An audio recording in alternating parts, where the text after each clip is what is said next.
Hello there guys, what is going on? Daniel Childs back here again for another show, and we've spoken a little bit about this player that could be signing for Chelsea. It hasn't officially been confirmed yet, but a lot of reports out of Brazil that Chelsea are close to signing the young winger Estevao Willian from Palmerias. And I've given my opinion, but this is a player that a lot of people know things about that I don't, and I wanted to get an expert specifically around Brazilian football to give us their thoughts around this player and what Chelsea fans should expect. Should they be excited? Are there any concerns?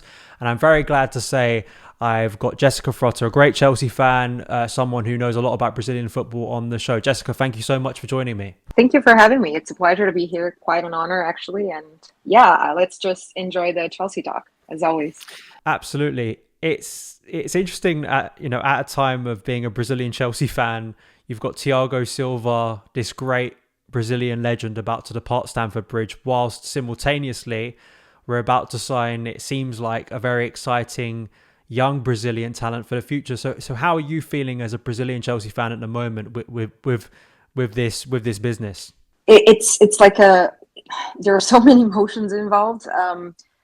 Thiago is one of my favorite players ever. I never expected to see him in Chelsea blue, so that was just incredible that we got so many years with him, because even 1 year sounded like too much at a point, and it was just been like a dream come true as a Brazilian fan. Since like the change in ownership, one thing, and I know we all have a lot to talk about in terms of the ownership, but one thing that has been kind of eye-catching, at least from the South American perspective, is how their scouting in South America has improved.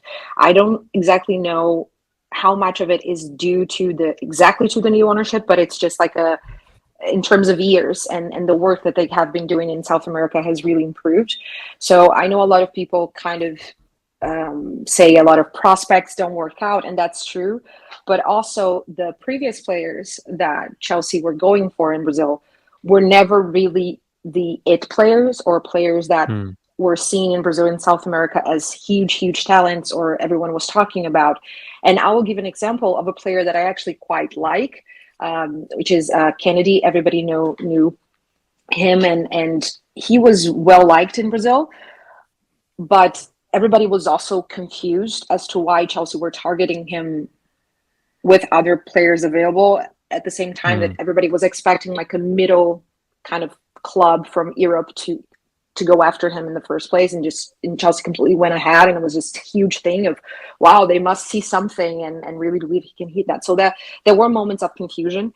And so far on this ownership, I've realized up until before, like Kendry, with the exception of Kendry, up until this point, we saw Chelsea going after players that were heavily rated in Brazil.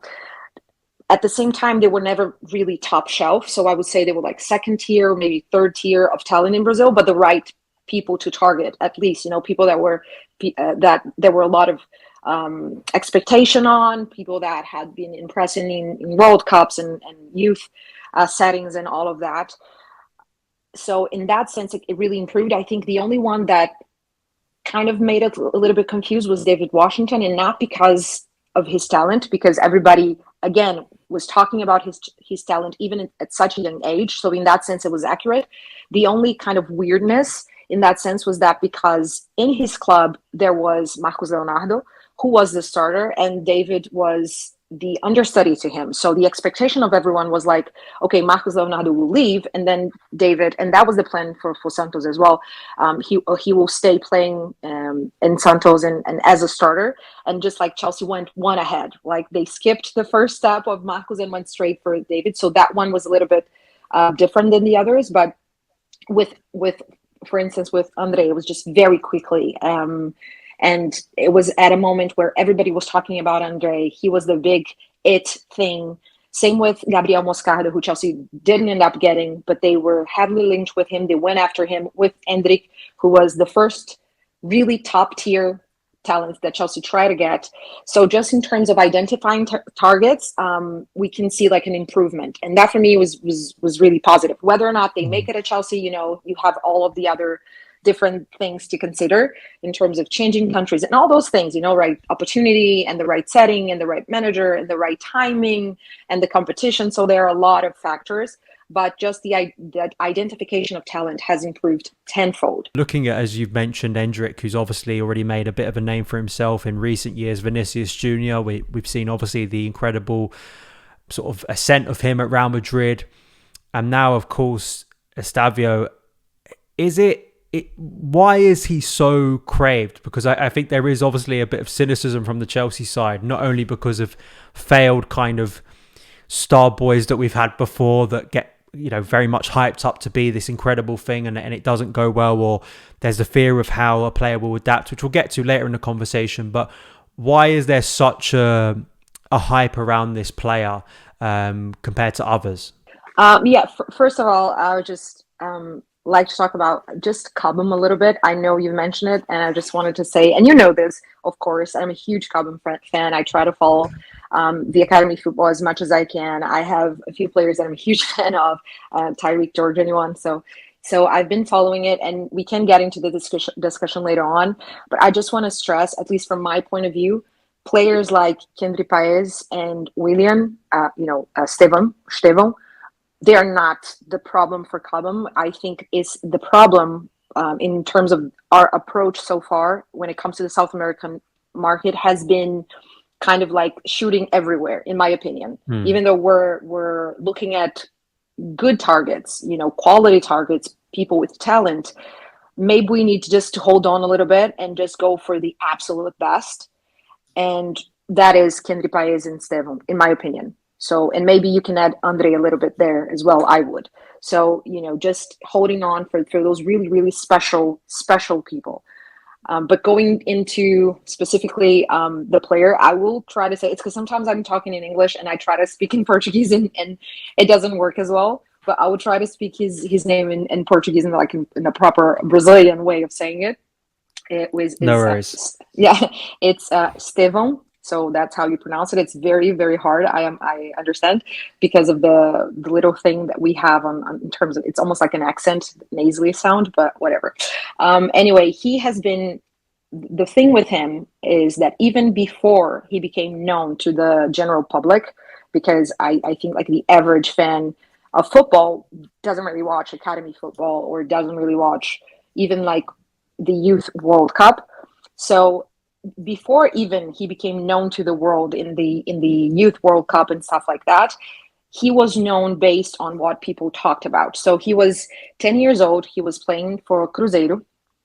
And you had people working in the academy openly say multiple times, there's a famous quote even from one of his managers saying that in his 10 plus years of work, he had never encountered a talent like that he could potentially be, Ronaldinho level. And that the guy was still it was 10 years old. And the thing is, it wasn't just one person. So that kind of got you thinking, okay, maybe there's something here. And then when he was, that young, he became known also playing futsal. So the quick passes, and that's where he got his name, his nickname, Messinho. Because of the way that he played, the way that he dribbled, and he became the youngest player to sign for Nike. He beat Ney to it, and also Rodrigo, who before Estevão was the youngest player to sign for Nike. And then when he turned 14 years old, he was signed by Palmerias, where he is playing until now. He won pretty much everything at youth level in terms of the states championship, U15, U17. He impressed during the cup tournament for the U17. But I would say the first moment that he became really, really known to the Brazilian public, or at least to Palmeiras fans, were in the championship for Brazil under 17, because of just the mentality and the way that he helped carry the team, and particularly in a must-win game, like a defined match for the title against São Paulo, where he was absolutely incredible. He scored a hat trick, 2 goals with his right foot, 1 goal with his left foot. It was just fantastic. And then much because of it, he got to be the 4th youngest player to play for the senior side, the World Cup, the U17 World Cup from 2023, where Brazil were awful. We were awful. We played just 4 games, but in those 4 games, he was absolutely incredible. He scored 3 goals and 3 assists. So he is a player that has been in the youth setup, really impressing, really calling attention. But I think because right now is the first season that he is actually playing senior football. He is on the senior side with Palmeiras. Palmeiras, for instance, have played 5 games this season in the senior side for Brasileirão. He has started in 2. He has come on as a sub in 3 of those games. He scored a goal. The 2 matches that he actually started, Palmeiras went on to win. There's a video clip of him winning a penalty against Cuiabá and scoring the goal, which is fantastic. He also got to start right now for Libertadores. Palmeiras played 3 matches this year for Libertadores. One of them, the crazy match against Independiente del Valle, which is the club of Kendry Paes. And he started in 2 of them. He started in 1 of them, got a sub appearance again in another one of them, and didn't play for the first one. And for Libertadores, when he started against Liverpool Uruguay, he scored on a 3-1 win. He scored for the senior side, also for the cup, for the senior cup against against Botafogo from São Paulo on a 2-1 win. So just big moments. You look at him and you don't think that he is the age that he is. So if you look at stats and what he does in those games and the trophies he has won from the youth setup and how he is able to impact even in the senior side, you see this kid is special. But for me, even like watching him, I just look back at what his coaches from the youth academy say, what the manager says. You have a recent quote from Abel, manager, the senior manager, for the side of Palmeiras. He said in an interview, and this is the guy who trains and who has trained Endrick, who gave Endrick his moment last season, even though it took him a little bit too long. But, Endrick pretty much won the championship for Palmeiras after he started consistently getting, he's starting matches. And he said openly in an interview that he has never seen anything in his life as manager like Estevao Willian, that he's just a different, unique type of player. And there was recently, and I invite you all to look for this interview, an interview with the head of the youth setup from Palmeiras. His name is João Paulo Sampaio. He did an interview for, I think it's AS, the Spanish new paper in 2024. And they ask a lot about Estevão. And right now in Palmeiras, there are pretty much like 3 wonder kids. Endrick is still there. You have Estevão, and you have Luis Guilherme, who has been heavily scouted by clubs, from Europe, particularly Liverpool. And they pretty much asked him, who was the best one? What's different about them? And he went ahead and said, there's no one that comes close to Estevão, basically.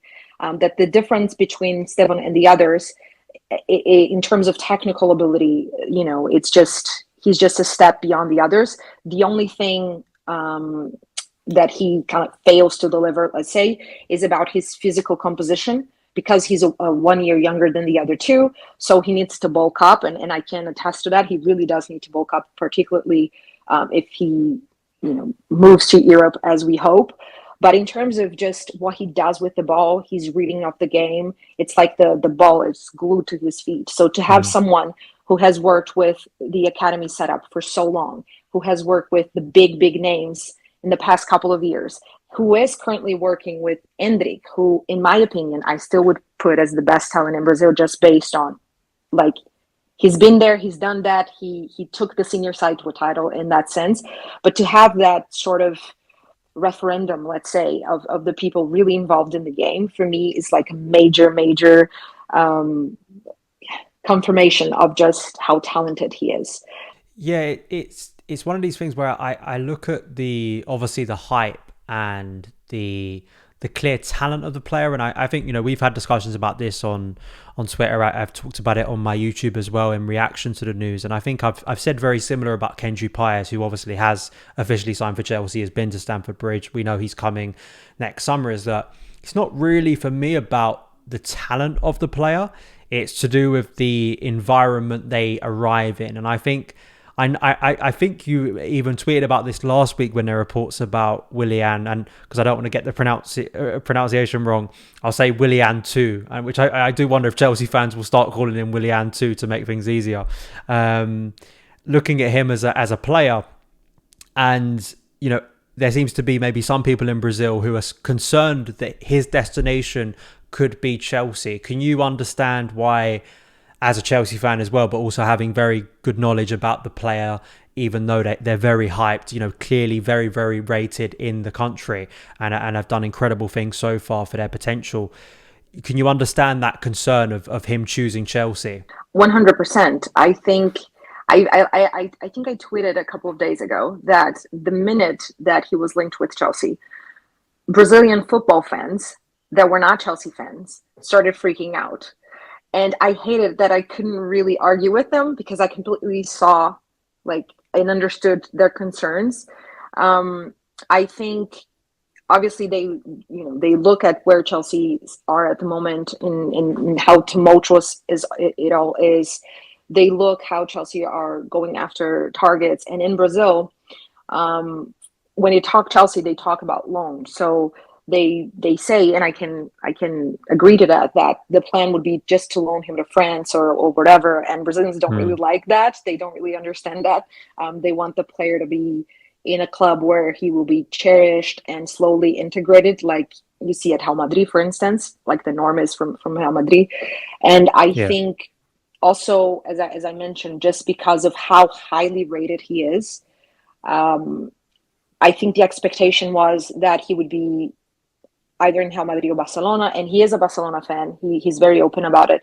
So I think people were concerned in that sense. But what I've seen also people kind of trying to look in the bright side of things is that everybody really believes in his talent. So if he is given an opportunity, people are not really concerned about whether or not he's going to be able to start or he's going to be able to make the position his own. At least not amongst Brazilians. I try to be a little bit more cautious. I obviously I follow youth football. I love youth football. I love following where the players go and how they do. But as you mentioned, there are a lot of factors to be considered, especially for a young player that never played outside of Brazil. If he comes to Chelsea, he will be coming when he turns 18. So he will have basically just 1 year of senior football if he doesn't go on loan. So going from that to 1 year of senior football in Brazil to immediately being integrated to one of the biggest clubs in the world, that's a huge ask.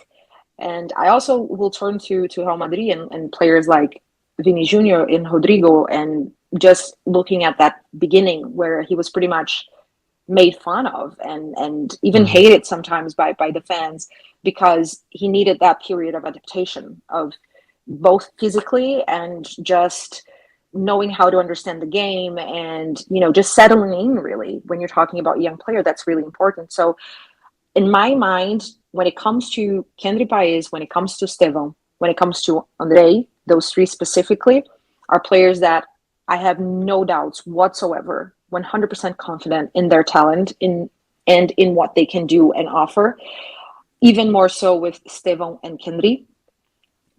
But whether or not we will see it working, it will have to do with the plan and how they exactly what's the development course for him. What is the club looking for, or do they want to loan him, and what it is. I think also the fact that he can potentially come in alongside Kendry is actually a major help, because South Americans love to stay together, and they obviously know of each other. They have played against each other in the Libertadores Libertadores group stage.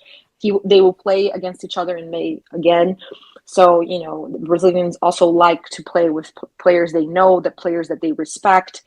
And one thing that I saw, I don't remember where I read, was that I think it was Goal, but I'm not sure, that his father actually traveled, I think October last year, to PSG, to City, to Chelsea, just to see and to talk to people about and to understand, because obviously all those clubs were interested in him, to understand what the path would be and to get, I think, to get the family convinced that they had a proper platform for the for his kid and to be able to. And apparently they managed to convince him, or the father anyway, and obviously the agent, because we know the personal terms are agreed. So on the one hand, I want to believe in what they are proposing him, because the family believes and the agent believes and the player believes.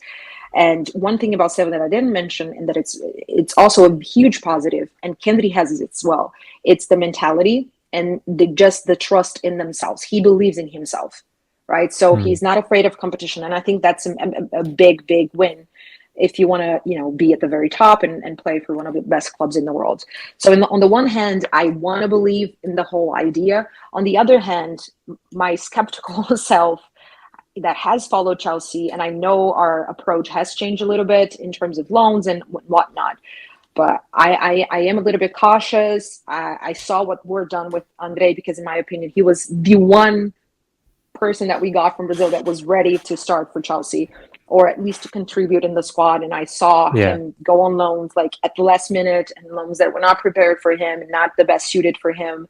And now he finally is getting, a good loan, thank God. But, so I'm a bit cautious in that sense. And I think Brazilians are very wary as a whole. If you're a Chelsea Brazilian fan, you're excited, beyond excited. Yeah. There's no doubt about it. I'm just hoping for the best, which I am, but still just looking at the squad building and trying to understand how everybody fits together and what is the plan and who is going to get the opportunities, because let's be real, not everyone is going to get the same opportunities, not with the amount of players that we're bringing in the same position or similar positions. So there's the caution aspect, but the most hopeful part of me, and the part that has watched his development, I can't help it. I think logically I don't want to be excited, but emotionally I can't help it, because I really believe that he's that good.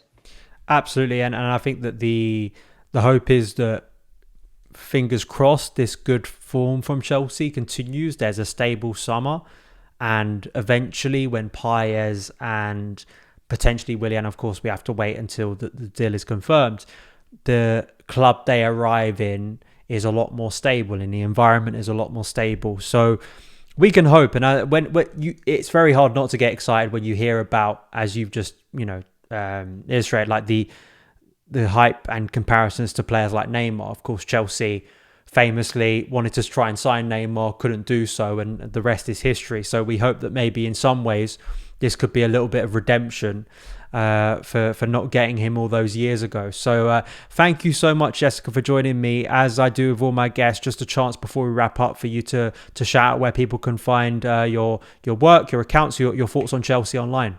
I'm at Twitter, now X, with _Frota, so JE_FROTA.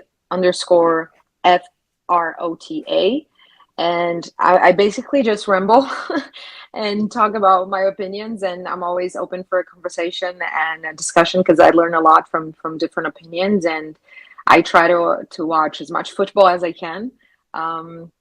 Just pop up and say hi if you want. And again, thank you for having me on. It's been a pleasure. And I apologize for rambling and ranting here just as much as I do on X. It's just this kid, I'm gonna leave the logic behind. I'm gonna be emotional for a minute. He is different. He is just different. There's something about him that kind of makes you want to stay glued, because of the way that he dribbles and takes. It's like he glides on the field. And for us Brazilians who have been like pretty much starving for a generation, to have that sort of players, because we had Neymar, but when you compare it to what we grew up with, Ronaldinho, Ronaldo, Kaká, all of that, to have players like that who kind of represents the joga bonito, it's just kind of, it's very, it makes us very happy and excited. And I'm just hoping it all works out, obviously. And as I said, it's not only dependent on talent, but